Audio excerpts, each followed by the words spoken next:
तर सुरुवातीला बातमी अर्थातच येते लोहगड हत्याकांड संदर्भातली, कारण आता चौकशी सुरू आहे, त्यामुळे धागेदोरे काय समोर येतात पाहणं महत्त्वाचं असेल। ही बातमी अर्थातच राज्यभर गाजते। केतन अग्रवालची सिया आणि चेतनने अतिशय निर्घृणपणे हत्या केल्यावर पोलिसांकडून कसून चौकशी सुरू आहे। हत्येचा सखोल तपास करण्यासाठी पोलिसांनी सियाचे आई-वडील आणि भावाची आज चौकशी केली आहे। चेतनच्या हत्येत सियाला तिच्या कुटुंबियांची मदत झाली का, केतनच्या हत्येमध्ये याची उकल करण्याचा प्रयत्न पोलीस करतायत। सियाचा भाऊ साहिल आणि आरोपी चेतन दोघेही मित्र होते। याबाबतची माहिती साहिलनेच आपल्या जबाबात दिली होती। तसंच सिया आणि केतनचं लग्न ठरवण्यासाठी मध्यस्थी करणाऱ्या मित्तल कुटुंबाची देखील चौकशी झाल्याचं पोलिसांनी स्पष्ट केलंय। आता सियाच्या आई-वडिलांच्या चौकशीतनं काय काय बाबी समोर येत आहेत पाहणं महत्त्वाचं आहे। दरम्यान आरोपी सिया गोयल आणि चेतन चौधरी यांना काल रात्री 11 वाजता पोलिसांनी लोहगडाच्या पायथ्याशी नेत चौकशी केली। दोन्ही आरोपींनी लोहगडावर जाण्यासाठी कोणता मार्ग वापरला याचीही चौकशी करण्यात आली।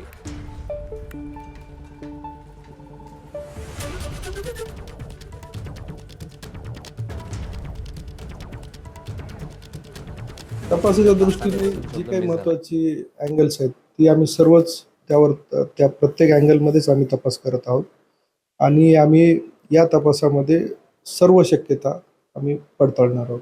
अगदी या गुन्ह्याच्या अनुषंगाने सर्वच जी काही आवश्यक गोष्ट आहेत त्या 100% सर्वच गोष्टी चौकशी केली। दरम्यान सिया आणि तिचा प्रियकर चेतन बाबत नवी माहिती समोर आली आहे। सिया आणि चेतनची पहिली ओळख क्रिकेट सामन्यादरम्यान झाली होती। सियाचा भाऊ साहिल आणि चेतन चौधरी एकत्र क्रिकेट खेळायचे। सिया तिचा भाऊ साहिल सोबत क्रिकेट सामने बघण्यासाठी आणि खेळण्यासाठी जात असताना तिची चेतनशी ओळख झाली। त्यानंतर एका मित्राच्या दिवाळी पार्टीत दोघांचीही पुन्हा भेट झाली आणि भेटीगाठी वाढत गेल्या। क्रिकेटच्या मैदानावर झालेली ओळख पुन्हा प्रेमसंबंधात पुढे बदलली। तपासात समोर आलेल्या माहितीनुसार मागील काही महिन्यात सिया आणि चेतन यांच्यात तब्बल 2004 फोन कॉल झाले आणि त्यांच्यामध्ये एकूण संवाद सुमारे 238 तासांचा होता।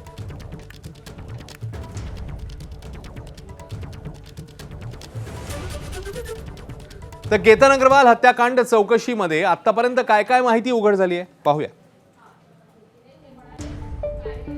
सियाला केतनशी लग्न करायचं नव्हतं।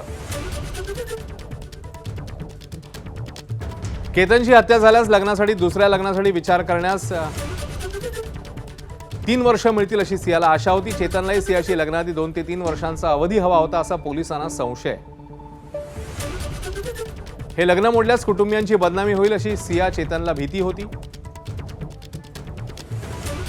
याच बदनामीपासून वाचण्यासाठी केतनच्या हत्येचा कट रचण्यात आला असा कयास पोलिसांनी आता लावलेला आहे। त्या दृष्टीने आता त्या अँगलनेही तपास सुरू आहे।